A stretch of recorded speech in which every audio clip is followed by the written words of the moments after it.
In the raw. Okay, it's Guyana Free Media. In the raw. And I'm your friend, your brother, HAJI, Dr. ROSHAN can. Having the Guyana Times in my hand, but before that, today is May 8, 2024. Let us see the lightly breezy, sunny, shimmering trees, bright, beautiful skies, which means we might be having a few days of sunshine. So those who need sunshine to plan their day regular, because we need to do some spraying and some other things on the earth and the land and the sand and so on. So I have with me here the Guyana Times of May 8. Bharrat Jagdeo unanimously re-elected as PPP's General Secretary. And Zulfikar Mustafa, who is the Minister of Agriculture, re-elected as Executive Secretary. Well, I was elected. I beg your pardon. Oh, wow. I'm not a political guy. How can I be elected? I was invited as a guest for its opening ceremony, my divine friends and brothers and sisters. And what a ceremony. What a power of energy and beauty. And you might have seen some of my reels and expose or exposure on Facebook and so on. It was really enjoyable. And the energy of the youths who are being prepared to take over the PPPC. But which is sad, I must observe and say, that the PNC, which has lost its vigor and its vitality, to my opinion, through poor leadership, the loss of the CPU disappearing, allegedly the leader of the oppositions requesting blank signed checks, according to the secretary, Mr. Morseline, and expelling Indo-Guyanese from the party or making it difficult for them to survive, according to several members who were expelled, including Sister Amna Ali, a die-hard PNCite, Ubraj Narain, being pushed and placed in a corner. And it is alleged that the opposition leader wanted him, even though his term was coming to an end as the mayor, he wanted him, Mayor Ubraj Narain, his worship, to be kicked out. And many, many, many more. The General Secretary, who was an Indo-Guyanese female. So I worry about the PNC. It has lost its way. It is in need of proper leadership. Roysdale Ford, I mean, the government needs a good opposition, an opposition that they can respect, and even an opposition that would not be just vicious and evil, and an opposition leader who it is alleged is not worth his salt, refusing to shake the hands of the president. Now look at it, ladies and gentlemen.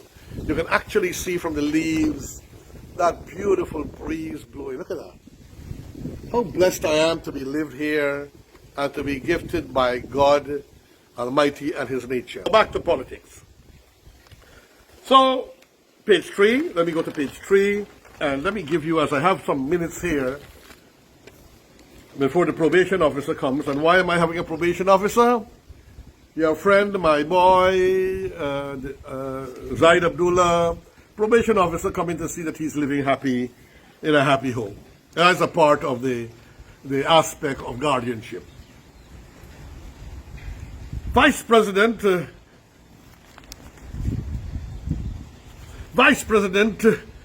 Bharrat Jagdeo, who was first elected General Secretary of the People's Progressive Party in 2015, was on Tuesday unanimously re-elected as General Secretary of the party during the first meeting of the recently elected Central Committee.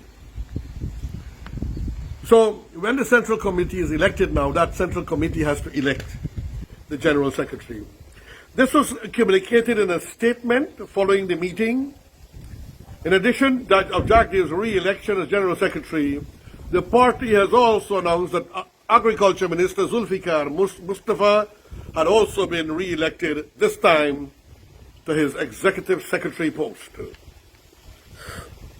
Meanwhile, President Dr. Irfan Ali was re-elected to the position of Finance Secretary of the party. Oh, really? What a man. You know, at one time he was Minister of 3 ministries. Now he's President, Head of State, and also the Finance Secretary of the party. The 35-member Central Committee also elected 18 from amongst its members to the Executive Committee. The new 18-member Executive Committee consists of Dr. Ali, Mustafa, Nandalal, Health Minister Frank Anthony, Natural Resource Minister Vikram Bharrat, Minister of Housing and Water Colin Crowell, Minister of Amerindian Affairs Pauline Sukai, Minister of Parliamentary Affairs, Minister of Amerindian Affairs, I beg your pardon, and then Minister of Parliamentary Affairs Gail Teixeira, Minister of Human Services and Social Security, Dr. Vindya Prasad, former Minister of Local Government and Regional Development, Nigel Dharamlal, and it's good to welcome him back after all the flack that was given to him that affected his career.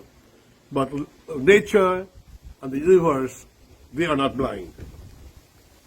And former President Donald Ramota. Reading out the full members were current Member of Parliament Dharam Kumar Siraj, former PPP General Secretary Clement Rohi, Neil Kumar, and Sham Nokta. Meanwhile, Minister within the office of the Prime Minister Kwame McCoy, Anand Prasad, and Ricky Maraj were elected as candidate members.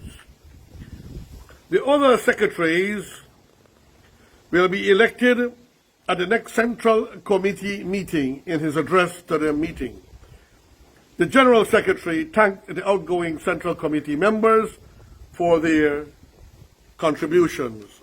He stressed that the Congress was a resounding success, highlighted by its scale, diversity, energetic atmosphere, deep discussion, significant issues tackled, and efficient logistics. A statement from the party on Tuesday read. Dr. Jagdeo also expresses deep appreciation for the work of the party members, supporters, volunteers, and others for their contribution to a highly successful Congress and for their continued support to the PPP and its programs.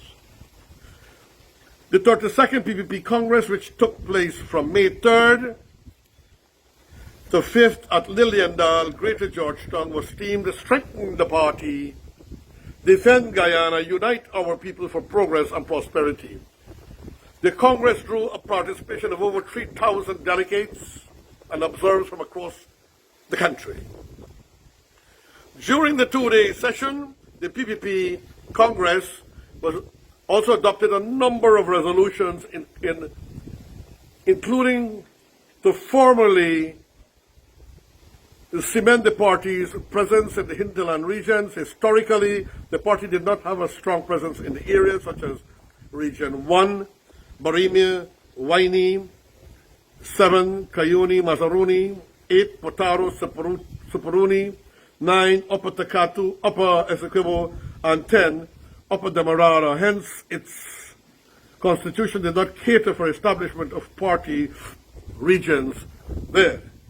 And that is a good move, Dr. Jagdeo. However, that's no longer the case, since out of 3,000 Congress participants, more than 800 were delegates from hinterland regions. Consequently, the PPP updated of its constitution to create party organizational structures in these 5 regions. This is very wise and had to be a leader of wisdom in it. This will see the establishment of a regional committee that will be comprised of district committees within each region. Jagdeo had said these committees will do party work, be given more tools to carry out their mandates, and hold leaders more accountable while also building on local management in these regions rather than having centralized management of their work that is from Georgetown.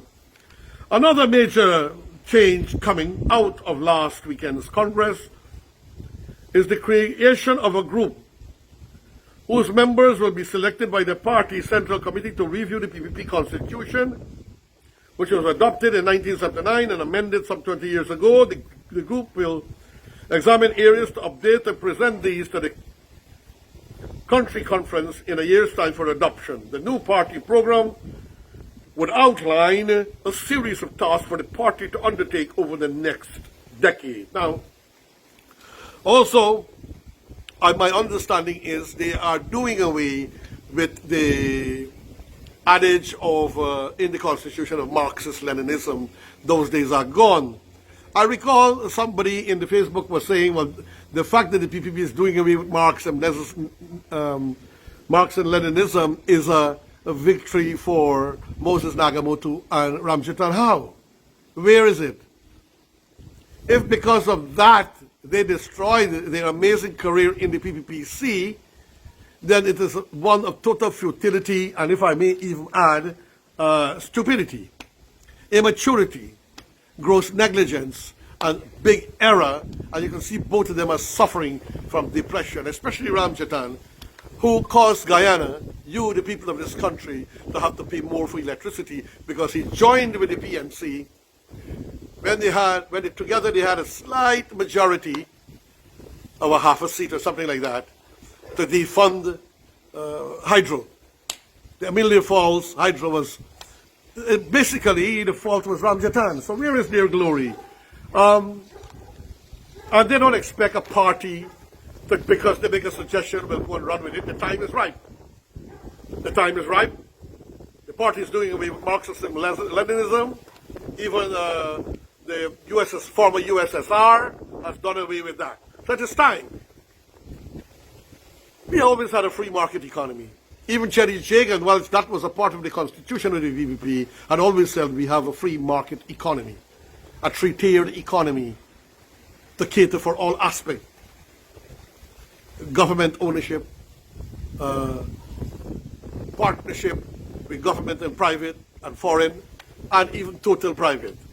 So that, I recall, was the wisdom of our famous leader, born in the quarantine where I was born, and that's why he made such great impressions into our minds and our hearts.